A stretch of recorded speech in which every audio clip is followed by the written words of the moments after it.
الله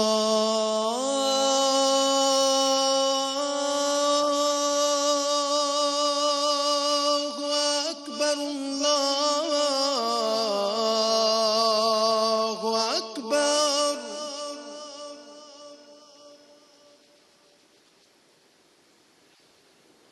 الله أكبر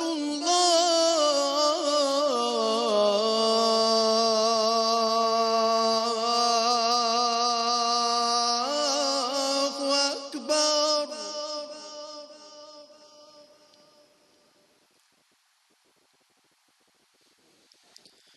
أشهد أن لا إله إلا الله.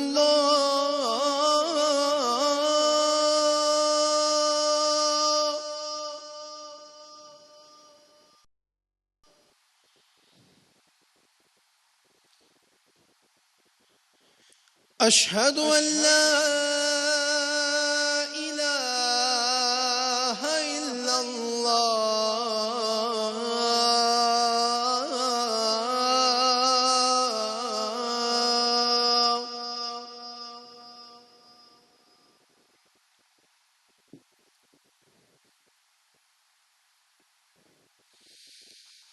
أشهد أن محمدًا رسول الله.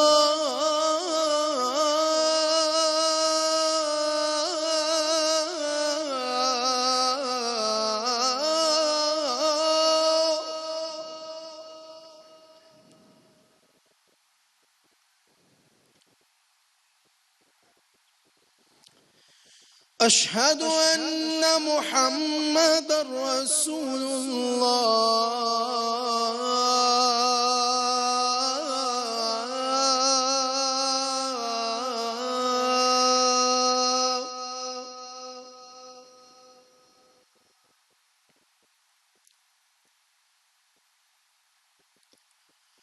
حي على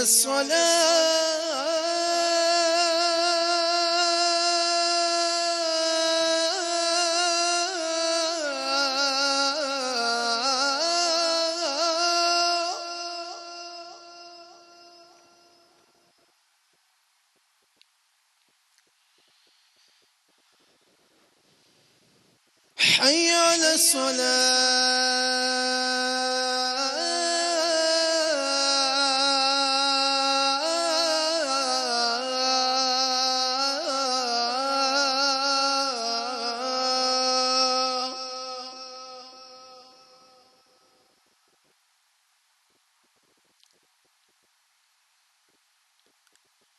حي على الفلاح.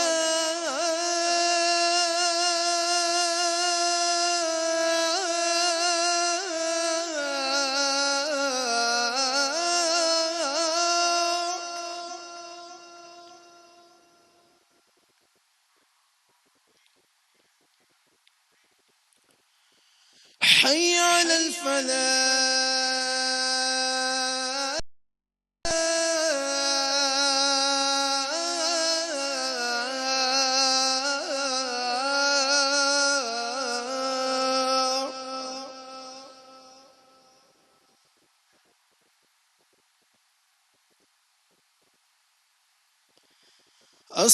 الصلاة خير من النوم.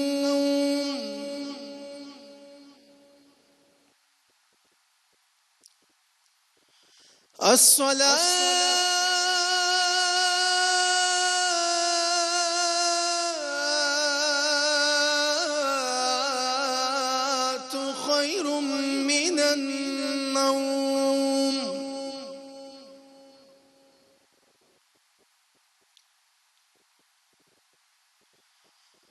الله أكبر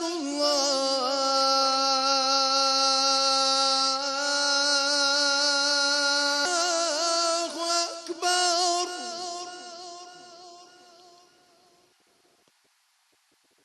لا إله إلا الله.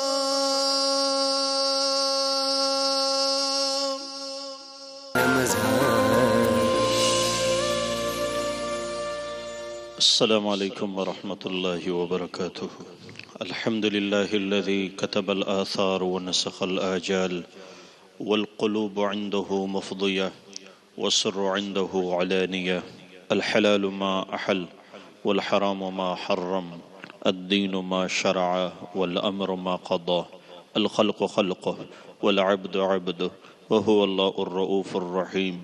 وأشهد أن لا إله إلا الله وحده لا شريك له، وأشهد أن سيدنا ومولانا محمدا عبده ورسوله، أما بعد. میرے محترم دوستو، ہم جن سے پیدا ہیں انہیں والدین کہا جاتا ہے. والدین بہت عظیم الشان ہستی ہوتی ہے. جب ان کی کمی محسوس ہوتی ہے تو کسی بھی چیز سے ان کی کمی کبھی پوری نہیں ہوتی. ماں باپ ایک ایسا سرمایہ ہے جس کی کوئی قیمت نہیں ہے، جس کا کوئی نعم البدل نہیں ہو سکتا. جن کے بدن سے ہم بنے، جن کے خون سے ہم بنے، ماں نے 9 مہینے پیٹ میں رکھا، درد برداشت کی، تکلیف برداشت کی، اور اس کے بعد پھر جب پیدا ہوئے تو پھر باپ نے سارا غم اپنے کندھوں پہ لیا اور اپنے اولاد کے لیے جینے کا سفر شروع کیا. اپنی زندگی وہاں رک گئی، اولاد کے لیے زندگی شروع ہو گئی. اللہ کے نبی کے پاس ایک آدمی آئے، انہوں نے اپنے والد کی شکایت کی کہ یا رسول اللہ، میرے مال سے میری اجازت کے بغیر خرچ کرتے ہیں، تو میرا گلہ ہے، شکوہ ہے کہ آپ انہیں کہہ دیں کہ میرا مال آپ اس طرح خرچ نہ کریں. تو اللہ کے نبی نے والد کو بلایا. تو قاصد جب انہیں بلانے گئے تو کون؟ کہا اللہ کے نبی نے بلایا ہے اور اس طرح کا واقعہ ہے. تو والد جب چلتے ہوئے آ رہے تھے اور بڑھاپے کا ضعف اور وہ سفید بال اور لڑکھڑاتے ہوئے وہ جب اللہ کے نبی کے پاس تشریف لا رہے تھے تو دل ہی دل میں جو ٹوٹا، وہ دل جو وہ پھوٹ پھوٹ کے ان کے آنسو نکل رہے تھے. اللہ کے نبی کے پاس آئے تو ان کے آنے سے قبل جبریل تشریف لا چکے تھے.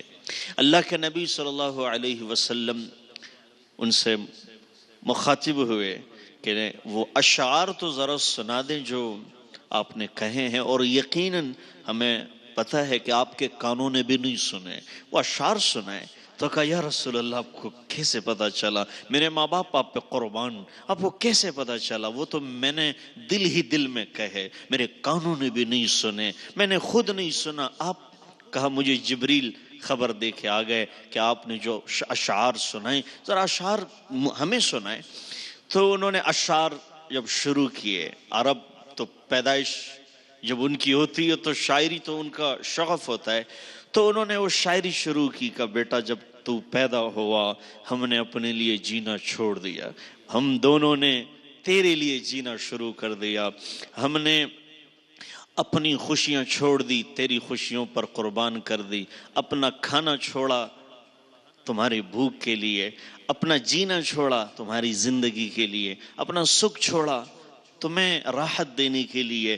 بیٹا جب تم بیمار ہوتے تھے تو بخار تمہیں ہوتا تھا اور درد ہمیں ہوتا تھا. بیٹا جب تم بے چین بے قرار ہوتے تھے تو چیخ ہماری نکلتی تھی. بیٹا جب تمہیں بھوک لگتی تھی تکلیف ہمیں ہوتی تھی. بیٹا ہم ٹھنڈی جگہ سوتے تھے، تجھے سردی میں گرم جگہ ہم سلاتے تھے، اور گرمیوں میں ہم گرم جگہ پہ لیٹ جاتے تھے، تمہیں ہم ٹھنڈی جگہ پہ رکھتے تھے. خود نہ کھایا منہ کا نوالا بھی تمہیں دیا. اور پھر جب میں بوڑھا ہو گیا اور میری ساری طاقت تم میں چلی گئی تو جس طرح میں نے تمہیں انگلیاں پکڑ کے چلانا سکھایا، کبھی کندھوں پہ بٹھایا، کبھی بازو میں اٹھایا، کبھی ماں نے تیرے پاشا پخانے دھوئے اور تجھے نہلایا، اور پھر وہ تمہیں ساتھ لے کے کبھی تمہارے لیے گھوڑا بنا، کبھی میں تمہارے لیے خچر بنا، اور کیا سے کیا میں نے تمہارے لیے نہیں کیا. اور پھر اشعار سنے کہ بیٹا اب مجھے ایسا لگا کہ میں تمہارا باپ نہیں، میں تمہارا نوکر ہوں.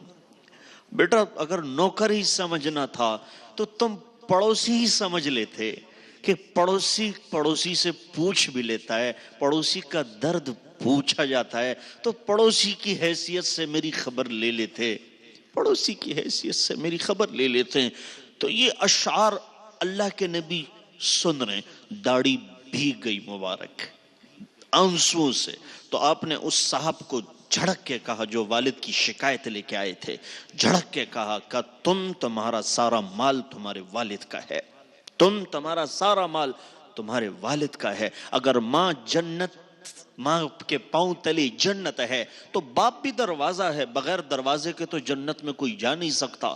مظلوم کی بد دعا اور باپ کی دعا کبھی رد نہیں ہوتی، یہ کبھی رد ہوئی نہیں ہے۔ باپ ایسا دروازہ ہے، اور جس کی ماں نہ ہو باپ بھی نہ ہو، اس سے بڑا مظلوم تو خود دنیا میں کوئی نہیں۔ ماں باپ ایسی ہستی ہے، ماں باپ کا کوئی نعم البدل نہیں۔ حدیث میں آتا ہے اللہ تعالیٰ لیلۃ القدر سب کی بخشش کرتے ہیں، جو مانگ رہے ہیں، جو رو رہے ہیں، لیکن 5 آدمیوں کی تو پھر بھی بخشش نہیں ہوتی۔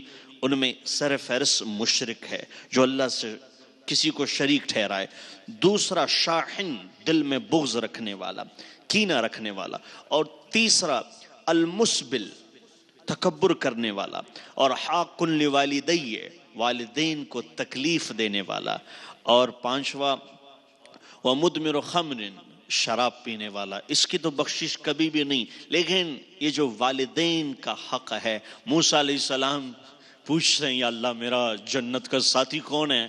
کہا اے موسیٰ وہ فلاں قصائی کے پاس گئے، انہیں دیکھا گوشت کاٹ رہا ہے، اس سے تو کوئی خبر ہی نہیں، تو اس کے ساتھ گھر ہو لیے، گھر میں انٹر ہوئے، داخل ہوئے، تو انہوں نے گوشت ہانڈی چڑھائی، ماں کو کھانا کھلایا، پھر ماں کی خدمت کی، پھر ماں نے یوں بلبلاتے ہوئے کچھ کہا تو موسیٰ علیہ السلام نے الفاظ نہیں سنے، کہا ماں کیا کہہ رہی تھی؟ کہا یہ کہہ رہی ہے کہ اللہ تمہیں موسیٰ کا ساتھی بنائے۔ بلا میں کہاں موسیٰ کہا؟ تو وہ مسکرائے اور موسیٰ علیہ السلام روئے، کہا تیری ماں نے تیرا کام کر دیا، میں ہی موسیٰ ہوں، اور میں اپنا ساتھی دیکھنے آیا تھا، تو میرا ساتھی ہے۔ ماں کی دعا وہاں پہنچا دیتی ہیں جہاں کوئی کسی کو نہیں پہنچا سکتا، ماں کی دعا وہاں تک پہنچا دیتی ہے۔ اور پھر جب انتقال ہوا تو پھر کیا ہوا؟ جب کوطور پہ گئے تو کہا اے موسیٰ اب ذرا سنبھل کے آنا، دعا دینے والی چلی گئی ہے، جو تیری ماں تھی دعا دینے والی وہ چلی گئی۔ حضرت علقمہ صحابی ہیں، صحابی رسول ہیں، موت کا وقت قریب آ گیا ہے۔ اب ان کی بیوی اللہ کے نبی کے پاس پیغام دینے گئی کہ میرے شوہر کا انتقال ہونے والا ہے، نزع کی حالت ہے، روح قبض نہیں ہو رہی، سختی ہے، ذرا آپ تشریف لائیں۔ آپ صلی اللہ علیہ وسلم تشریف لائے۔ جب انہوں نے آپ کو دیکھا تو آپ نے فرمایا کہ اس کی ماں باپ کوئی ہے؟ کہا ماں ہے۔ کہا راضی ہے ناراض؟ کا ناراض ہے۔ کہا بلائیں۔ جب وہ آئیں تو کہا اپنے بیٹے کو معاف کرتی ہو؟ کہا نہیں۔ کہا کیوں؟ کہا میرا اس کے دین سے کوئی گلہ نہیں، بہت دیندار ہے، بہت اپنے اصولوں پہ ہے، پر مجھ سے بات کرتا ہے تو دل چیر دیتا ہے، یہ ایک ہے، تو میرا دل نہیں کرتا۔ تو کہا اچھا پھر میں جلاؤں؟ اس سے بہتر ہے کہ جہنم میں جلے۔ تو کہا نہیں جلانے کا تو میں نہیں اجازت دیتی۔ کہا پھر معاف کرو۔ جیسے ہی انہوں نے کہا کہ میں معاف کرتی ہوں تو روح پرواز ہو گئی۔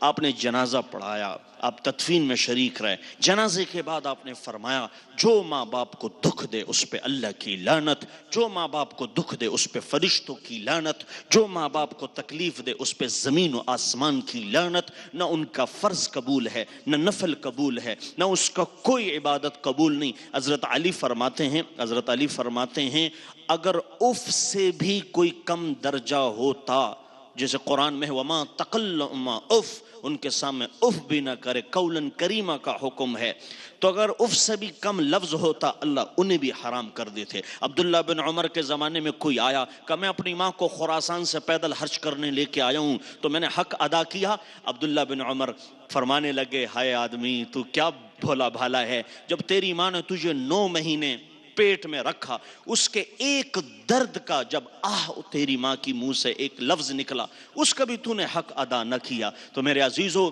ایک ماں 10 بچے پال لیتی ہے، 10 بچے ایک ماں نہیں پال سکتے، 10 بچے ایک ماں نہیں پال سکتے۔ کتنا بڑا ظلم، کتنی بڑی زیادتیاں۔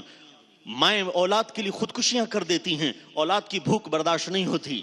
یہ میرے سامنے کیمرہ مین، یہ لوگ بیٹھے ہوئے اولاد کے لیے تو آئے ہوئے ہیں، اولاد کے لیے مزدوریاں، اولاد کے لیے سفارشیں، اولاد کے لیے جھوٹی مسکراہٹیں، اولاد کے لیے پہاڑ جیسا بوجھ بھی اپنے کندھوں پہ اٹھا دینا، کیا سے کیا نہیں کرتی ماں.